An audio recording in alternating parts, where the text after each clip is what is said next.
Hello, I'm Sarah Dixon. I'm the Marketing and Proposal Manager from Bid for Success. Bid for Success is a bid and tender consultancy that works primarily with small and medium enterprises, or SMEs. We consider ourselves to be SME champions, and we're on a mission to support more small businesses into the bid and tender process.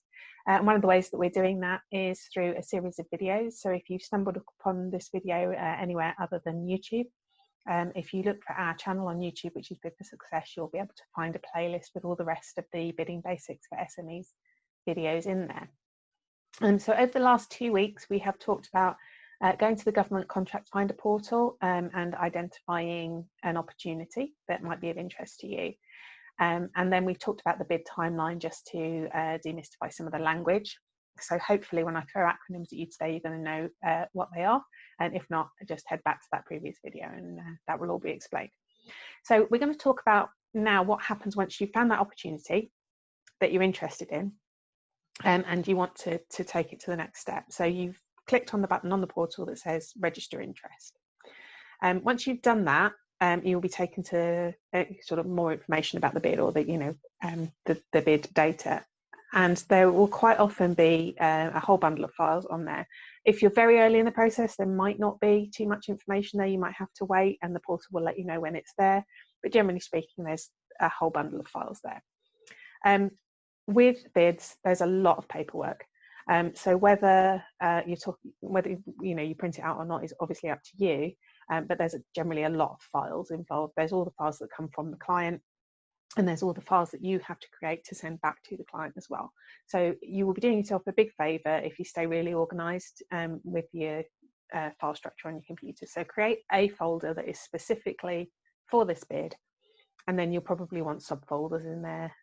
So we usually have a folder for documents from the client, a folder for documents for the PQQ stage or SQ stage, another folder for the ITT stage if there is one afterwards, and various other bits and pieces that we need. And then within those folders we have subfolders.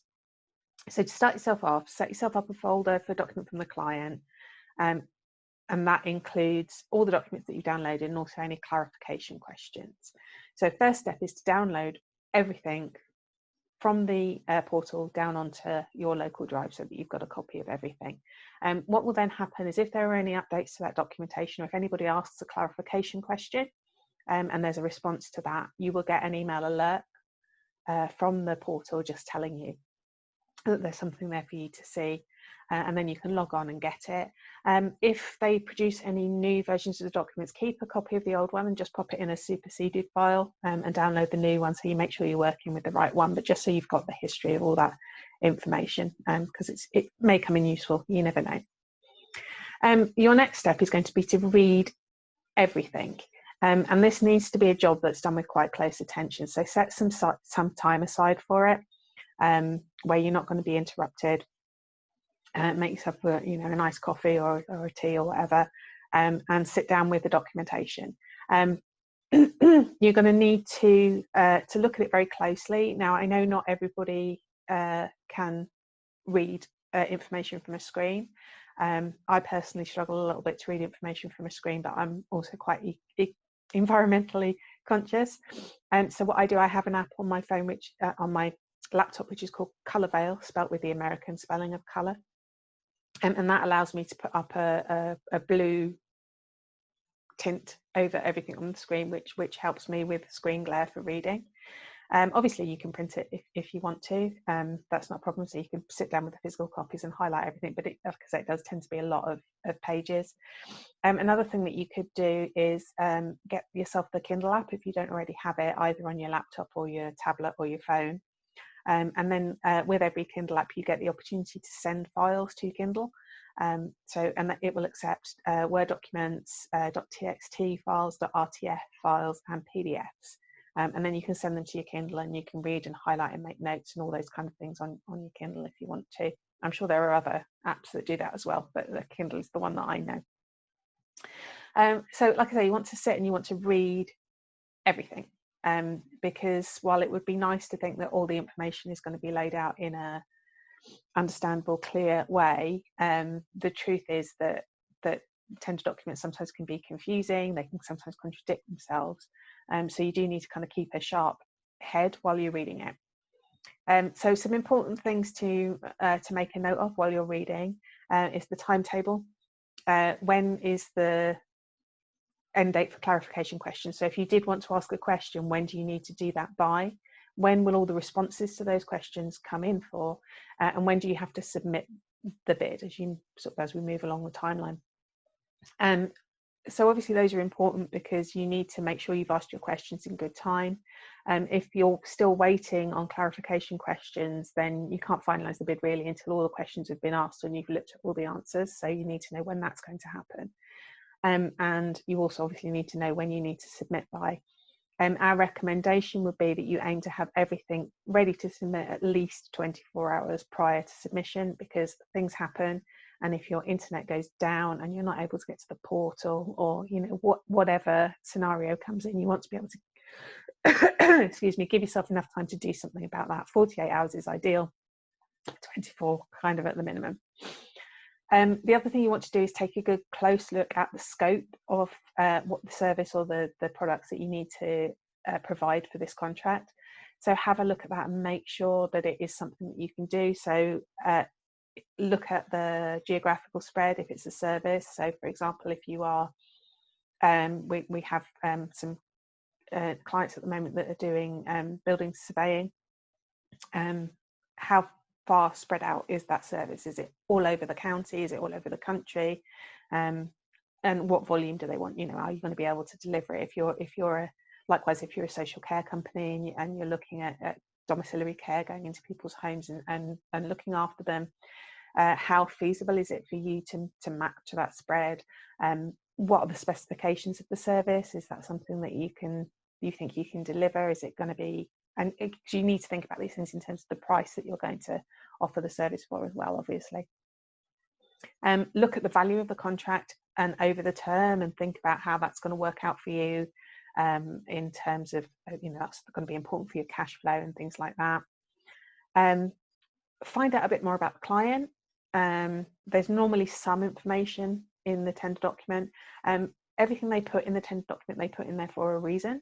So if they've described themselves in a particular way or talked about their values, those are all good words to make a note of. Highlight the words that they use to describe themselves, because you want to align yourself with your client. Your responses want to align yourself with their values. So highlight the phrases that they use to determine themselves and the service that they want, so that you can echo those back to them. You also want to look at sort of the details of how you're going to submit the bid. So for some SQs and PQQs and things like that, generally speaking, what happens is you download a questionnaire, you complete it and you upload it, or you complete it online. But there may also be other files that you need to attach.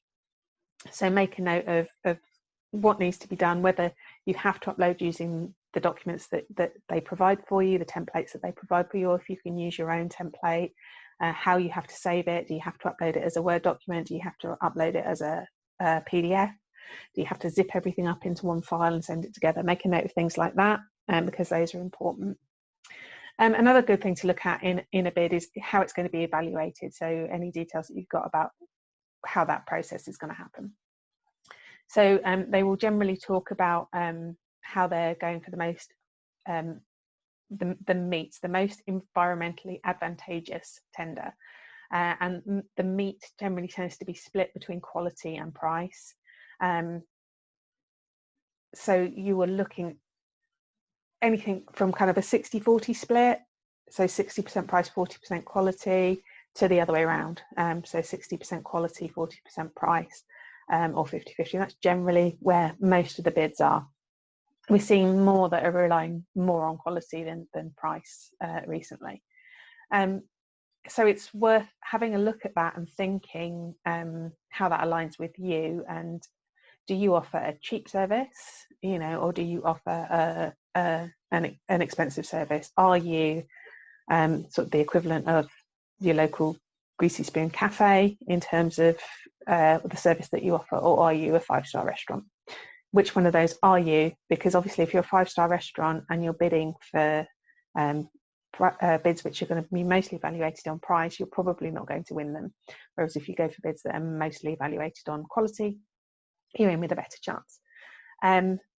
So, and again, look at the timetable. I think we've already talked about this, but look at all those key dates and the clarification questions, date for submission, and when the next stage is. So that's an important one. If this is an SQ or a PQQ, then there may be that there are an ITT to follow. So if it's for a single contract, if it's for a framework or a dynamic purchasing system, then there may be that you will then have call of contracts. So you want to think about that and your resource to respond to that part of the bid as well. So if you're successful through the first stage, are you then able to complete the second stage of the bidding process, which ITTs are generally more time intensive because they're more quality based.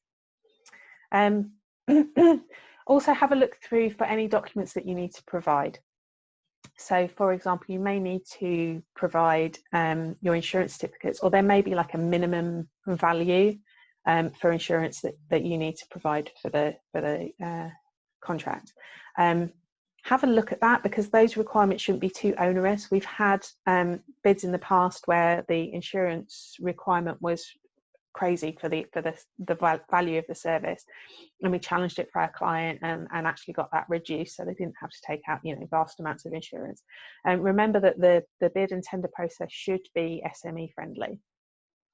So if you see a requirement that you think is totally out of proportion, and we've got a nice blog on our website about proportional bidding. So if you think it's out of proportion, then you can always clarify that and just say, is that right? Because they should be making sure that SMEs can compete on a level playing field with the big guys. Look at whether you need to send any copies of certifications, or if if they're required, and B, if you need to include copies of them with the bid. And have a look at the timescales for the delivery of the service and that kind of thing as well. Then have a look through each of the questions. If it's a PQQ or an SQ, then it's normally a tick box exercise and it's fairly straightforward. But sometimes you will need to expand and give short written answers, usually for a PQQ or an SQ. So are there any of those? And then have a look at those and look at what information is required for them, and what you need to be able to respond to that. So are you going to be able to can you ask a colleague to fill you in on that information? And if so, are you going to be able to get them to do that? Because engaging subject matter experts, which is another kind of SME, including those subject matter experts, is important. But will you be able to get them on board to help you in the timescales that you've got? If the people on the front line are really busy, are they going to be able to take time out to talk to you about it? Think about that kind of thing. And lastly, have a look for what the format is for submission.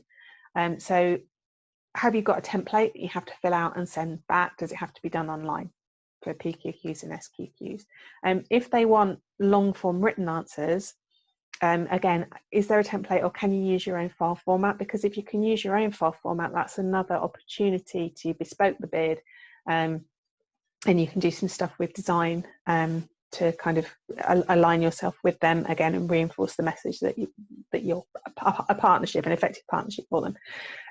Does everything have to be in one document, or could you add appendices? So if you wanted to put in a big diagram that's going to be unreadable or difficult to read anyway as part of the main document, can you include that as an appendices, as an appendix? Some bids will allow you to do that, some won't. So it's worth checking. And another thing is to check whether each answer has to be standalone or whether you can cross-refer, because sometimes the same ground is kind of gone over in a couple of different questions, and if you can, it's easy to be able to say, if you see our response to question 4, that explains how we do that, or are you going to have to give a little précis of that step in the word count for this question? That's all important.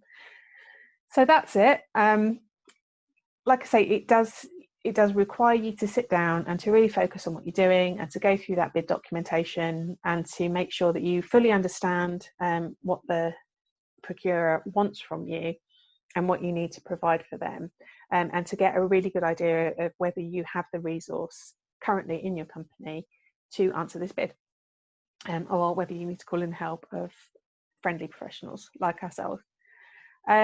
So I hope that's given you some idea and not been too intimidating. Honestly, the best thing to do with this is just to give it a try. So, you know, find an opportunity, download all the documentation, have a look through, and you'll see what I mean. You do need to read carefully. You do need to give it your focus, but it's not rocket science. It's just a question of attention to detail. So if you know for a fact you don't have attention to detail, you're probably better off asking somebody in the company who does have attention to detail to do this job for you. So that's that for today. This isn't the only resource that we have available for to help support small businesses into bidding. As I say, this is part of a series of videos which are available on our YouTube channel. We also have our Facebook group and our LinkedIn group, Winning Contracts Bid for Success, where we share hints and tips about bid writing for small business. And we also are running a free 5-day Get Bid Ready challenge starting on the 14th of September 2020. And that will take you from not being sure whether you want to bid or not, right through to having a plan to get there. So it sort of explains all the things you need to consider before you look at bidding as part of your business continuity or growth strategy. So I hope that's been helpful. If there are any questions, you can leave them in the comments below. So you can find us on LinkedIn, you can find us on Facebook. We're also on Twitter. In all places, we are Bid for Success. So just drop us a line and we will do all we can to help. Thanks very much. Bye.